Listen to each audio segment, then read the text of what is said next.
House, where President is speaking about the education task force. And remember, this task force is one that was led by Raphael Munavu. Let's cross over. Of our human capital.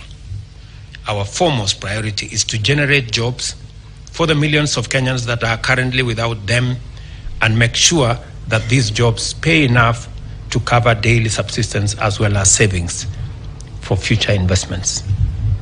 I know that in the commitments that we made, I have been speaking to the stakeholders in this sector, especially in the Higher Education Loans Board, on the gaps that still exist. I know there are gaps that still exist in fully funding our program. And I want to commit to the education stakeholders that the government of Kenya is going to provide sufficient resources to close all the funding gaps. We will provide the resources to make sure that the funding model that we launched the other day for both our TVETs, colleges, and also universities is fully implemented. I have made a commitment because it is the only resource that we have and we are sure about is the human capital. And therefore, whatever it takes, we cannot allow our universities to slip back into debt. We cannot allow our students in TVET not to acquire the skills and competencies that we have set out in our curriculum. We will work consistently. So I am aware that during the budget, there are some gaps that were not properly addressed, but they will. In fact, if there will be a reason for a supplementary budget, that will be one of them, so that we can close all the gaps. I want to assure our universities and our TVETs that we will make sure that the new funding model that is centered around the student, that going into the future, we will not be giving grants to universities, we will be giving scholarships to students going to universities, so that we can account for the education of every student, and so that we can also desegregate which student requires help more than the other. The old funding model treated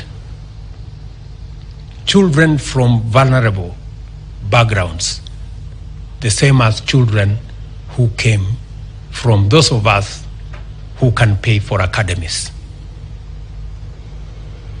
And the results were disastrous. I am very happy that today we can fully fund 100%, close to 45,000 students from vulnerable families. That all of them in our universities, that the children that come from vulnerable backgrounds can be sure that they will go to university and they will not drop out, because the government of Kenya will ensure that they have 100% scholarship. That assurance, that commitment is what is going to create equity in our midst. The rest of us, myself, my deputy here, this good man, and all these people sitting here, these people, nyinyi mnaweza kujitetea hapo kidogo kidogo namna hii. Lakini wale watu wako kwa bottom huko, tafadhali mkubali hawa tuwapatie msukumo. That's how we are going to create an even and an equal, and we are going to create equity in our country. I have said, and let me say it here because this is the correct forum, that to get value from the huge investment we are making in education, if we are investing 630 billion in education, surely we must account for it. We must have a plan on when these people we have invested 630 billion every year, when they get out of the pipeline, when they come out of school, when they come out of college, when they come out of university, what happens to them? It will be irresponsible, maybe reckless for us not to think about what happens to our children when they come out of college. And that is the reason this year we are intentional, we are deliberate on having a plan on how to create jobs. In my boardroom here, I have spent inordinate hours being granular about how many jobs we are going to create, under which program, on which intervention, on which projects, because it is the responsible thing to do. If we are going to invest 630 billion, if we are going to invest 30% of our budget in educating our young people, we must be deliberate on investing in the areas that will create opportunities for them to find work so that their education, their skills, the competencies they have acquired can be meaningful to them, to society, and we can keep a good account of the use of our hard-earned taxes. It is the reason we have the housing plan. It is the reason we have the digital superhighway plan, complete with the hotspot, 25,000 hotspots, complete with the 1,450 ICT hubs.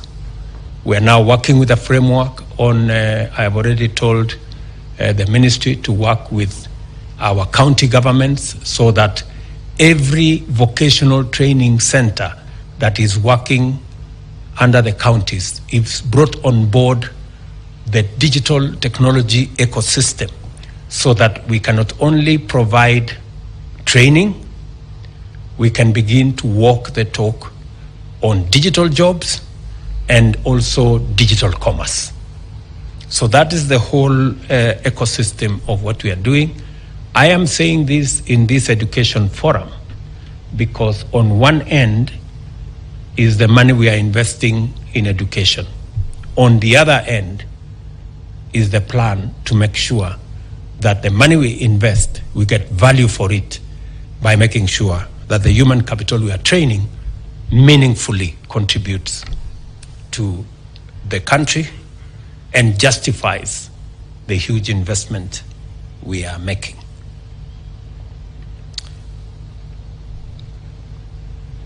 Let me say equally important for us is the question of equity and access to education opportunities. And I have spoken about equity in many ways, making sure that all the children get education, making sure that the vulnerable who do not have food come to school because we can provide, making sure that the children from vulnerable families have affirmative action in making sure that they get through university education or even in our TVET institutions. And I am very happy that this plan gives us the framework to achieve that. And that is why I am very proud of what you people have done. You've really done very well. These imperatives, as well as others, needs inspired us to engage with Kenyans, as I told you, throughout the country, and to consult education and human capital development experts in designing our commitments in the education chapter of the Kenya Kwanza plan. And I am very happy that we are well on course in keeping our commitment on matters education and ensuring that every child in Kenya has an opportunity to be their best.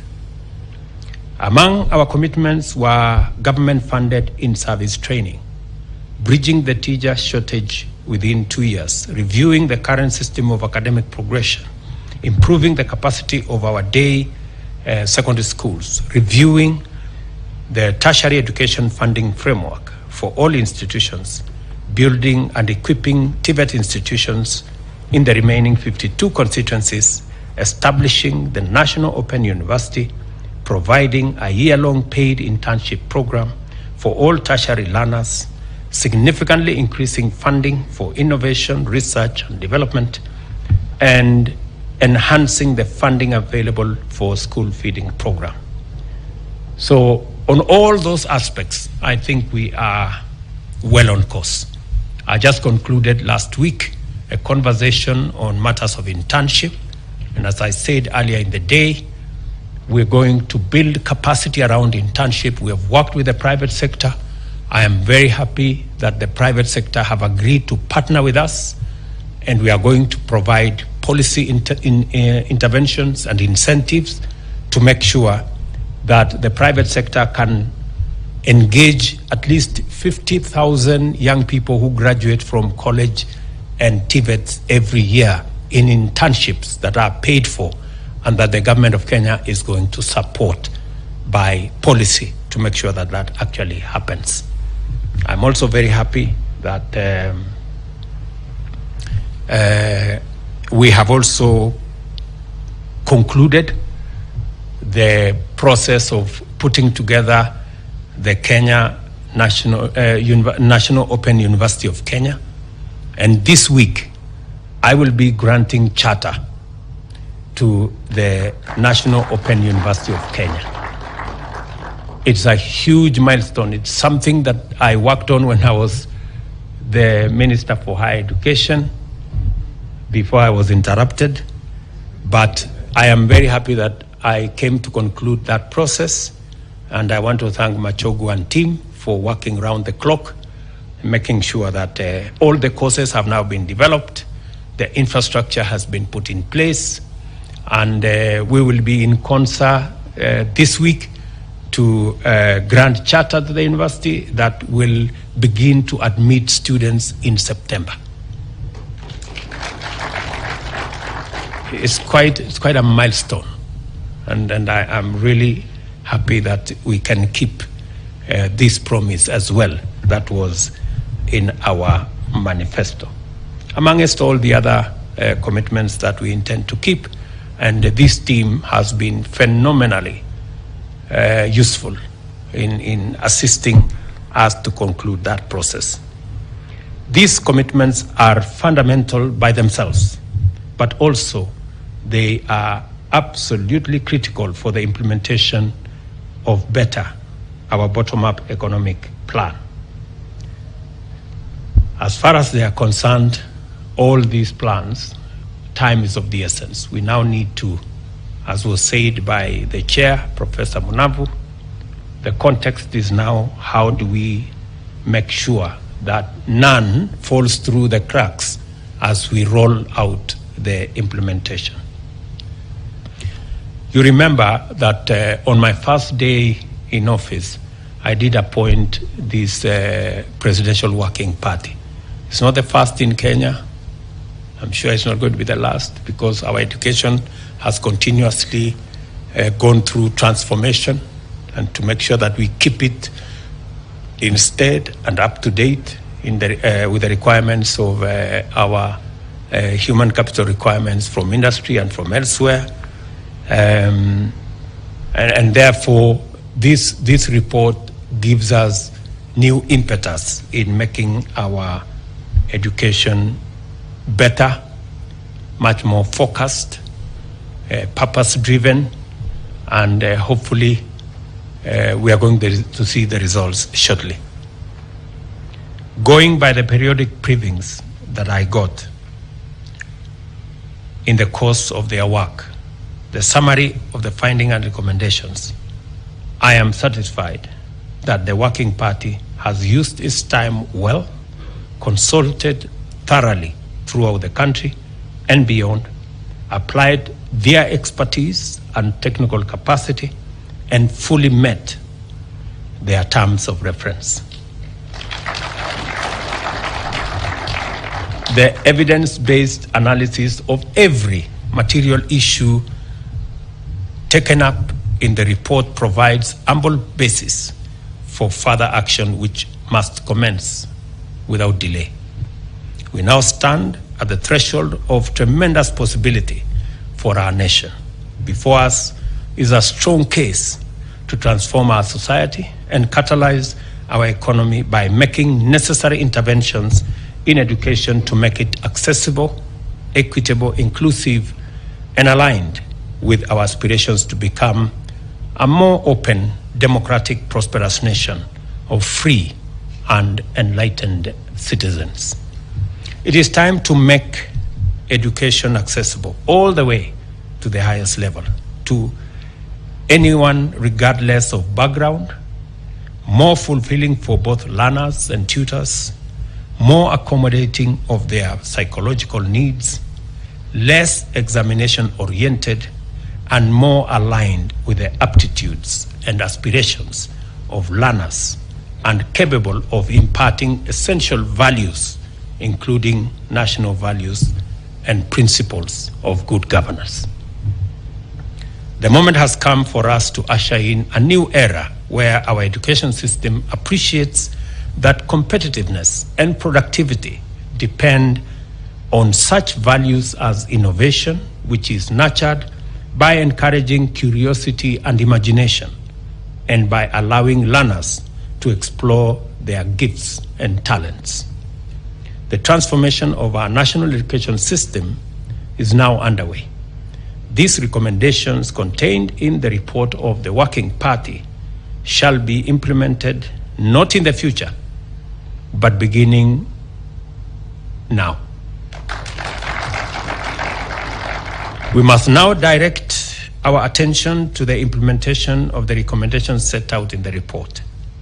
The relevant ministries, departments, agencies must quickly familiarize themselves with the report and expeditiously work with all parties, including the Office of the Attorney General, including the Committee of Parliament, both in the National Assembly and Senate, to see to it that every piece of legislation, regulation required is in place to make sure that we don't lose time and we get full value for this tremendous report that has been worked on by these great people with a lot of expertise, a lot of passion, and a lot of commitment.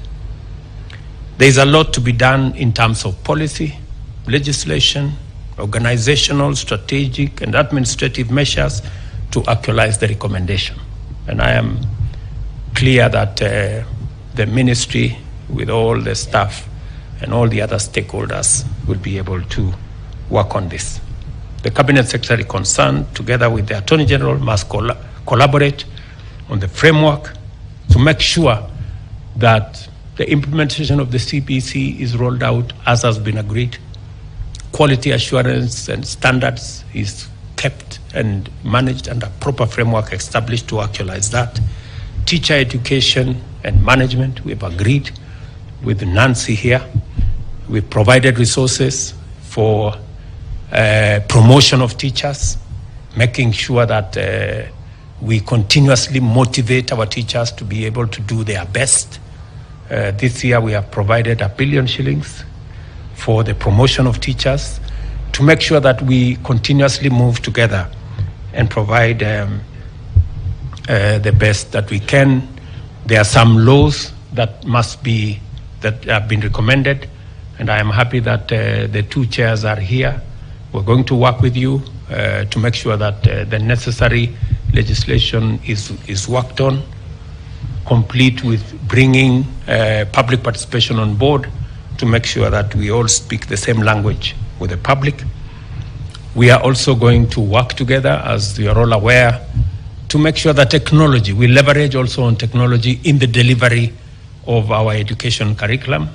I am very happy that technology is part and parcel now of our delivery of government services. and obviously it will be front and center in the delivery of our education. So all that is going to come together once we roll out the implementation metrics of the recommendations that have been given by this Presidential Working Party. I want to commit to you that I will lead the team that will make sure that the recommendations are implemented. My good deputy here will not sleep until it is done. And, he knows what he needs to do. He just needs to speak the truth to everybody. Therefore, to all of you, let me say for sure, if there is one team that I have worked with very proudly and that has delivered beyond my expectation, it is this Presidential Working Party on education. You have been forthright, you have been clear. The professors who are here, the education professionals who are here, I can vouch that your credentials are genuine. Because we can see it in what has so far been achieved and in the recommendations that are here. And I promise you that we will not let you down. I know many reports come and they end up gathering dust in government offices. As you have seen our commitment, even before the reports were completed, we were already implementing. So we are walking a different trajectory. Maybe you can accuse us of implementing even when it is not fully baked. But at least it is better than them gathering dust in government offices. I think it's a new paradigm that we were implementing the recommendations as they were coming. So I think if there is any demonstration that we are committed and that we are persuaded that it's the right thing to do, I think you can pick it up from what we have done already. We have already implemented your recommendations on CBC. We have recommended, you have implemented your recommendations on the new education funding model. We are implementing your recommendations on what we should do with university education, on TVET education. And I promise you that whatever is outstanding here, with the same passion, with the same commitment, with the same speed, we are going to make sure that it is implemented. I have full confidence in the ministry leadership, the CS and the PSS and all the other senior officials, that they have what it takes to ensure that they implement these recommendations for the good of our children, for the good of our education system, for the good of our human capital, and for the good of our society and country. I also wish to appreciate all the development partners who have worked with us in this journey, including by providing technical and material support to the Presidential Working Party, our friends from the World Bank, our friends from development partners who have facilitated, supported in many ways for us to get here. Our thanks and appreciations to them, and we look forward to working with them going into the future in making sure that this program is fully implemented. So asanteni sana, nimefurahi for real. Nimefurahi sana kwamba if there is one thing, kama kuna jambo moja ambayo imenifurahisha sana, ni kwamba tumetatua matatizo ambayo yalikuweko kwa sekta hii ya elimu. Nyinyi mnajua wakati tulianza hapa, niliwaeleza ya kwamba hata mtoto wangu mimi ananiuliza maswali nyumbani, na there is nothing as emotional as your child not being sure of whether you as a parent know what you're doing. You know, and now it comes down to be personal. You know, you forget the job you do as a professor or as a senior official in some place, but you now come down to being a parent.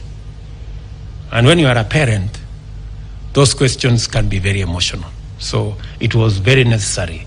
Ilikuwa ya muhimu sana tuweze kutatua jambo hili, maneno ya CBC, maneno ya walimu kupatikana shuleni. Sasa watoto wetu wa kusoma katika TVET, watoto wetu kusoma katika university. Hiyo ni maneno mzuri sana, na nimefurahi sana kwamba tatizo hili tumeweza kulitatua kwa pamoja, na nimefurahi ya kwamba sote watu wa kutoka pande zote, watu wa vyama tofauti tofauti, mirengo, sote tumeungana kuhakikisha kwamba watoto wetu wanapata masomo, na naamini ya kwamba vile vile tumeungana tena kujua ya kwamba wakati tunaweka rasilimali zetu katika kusomesha watoto wa Kenya, vile vile ni lazima tuwe na mpango wakitoka shuleni, wakitoka college, wakitoka university, ni nini watafanya. Mimi nimefurahi tena mwaka huu tuko na mpango mzima, mpango kamili ya vile tutashughulikia ajira ya vijana wetu, nafasi za kazi, na vile vile mchango wao katika kuendesha taifa letu, mchango wao kwa uchumi, kukuza uchumi wa taifa letu la Kenya, na kutengeneza taifa letu liwe taifa bora kwetu sote kama wananchi wa Kenya. Profesa Munafu, mwalimu wangu, na kushukuru sana kwa sababu ya uongozi wako kwa kamati hii maalum kwa mambo ya elimu. Wale maprofesa mlio hapa, wale wote ambao ni education experts mlio hapa, na wale wote mliotoa mchango wenu wa aina mbalimbali kuchangia katika kukamilisha ripoti hii na recommendations ama mapendekezo ambayo mmetoa. Nimewahakikishia ya kwamba mimi nitakuwa mstari wa mbele kuhakikisha ya kwamba mapendekezo yote yaliyopendekezwa tunayatimiza kwa manufaa ya watoto wetu, kwa manufaa ya jamii ya Wakenya, na kwa manufaa ya taifa letu la Kenya, kwa sababu hatuna rasilimali nyingi kama taifa. Rasilimali tulio nayo ya muhimu ni hii ya human capital ama Wakenya wetu, na elimu ndio inatusaidia kuhakikisha ya kwamba taifa letu la Kenya, wafanyikazi na watu wote wa taifa letu la Kenya wako katika hali ambapo wanaweza kuchangia biashara, kuchangia kazi, kuchangia kutengeneza uchumi na kuendesha taifa letu la Kenya mbele. Mimi nawashukuru sana, nawatakia kila naheri katika majukumu yenu mengi mlio nayo. Najua wengi wenu mtarudi katika kazi zenu, tukiwahitaji katika awamu hiyo ingine ya implementation ama kutekeleza mpango huu. Tutawatafuta na najua ya kwamba mtapatikana, tuweze kushirikiana na kutimiza kabisa kazi hiyo mzuri ambayo imefanyika. Asante sana na Mungu awabariki. Thank you.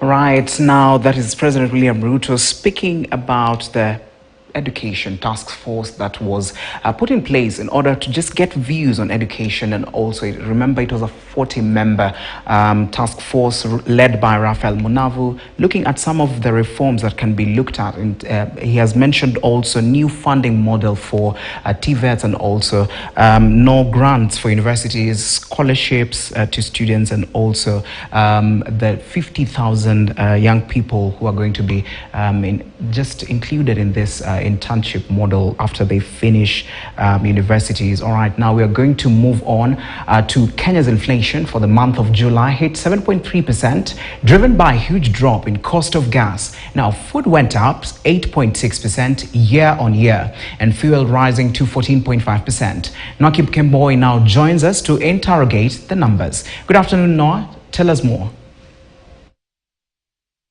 Good afternoon.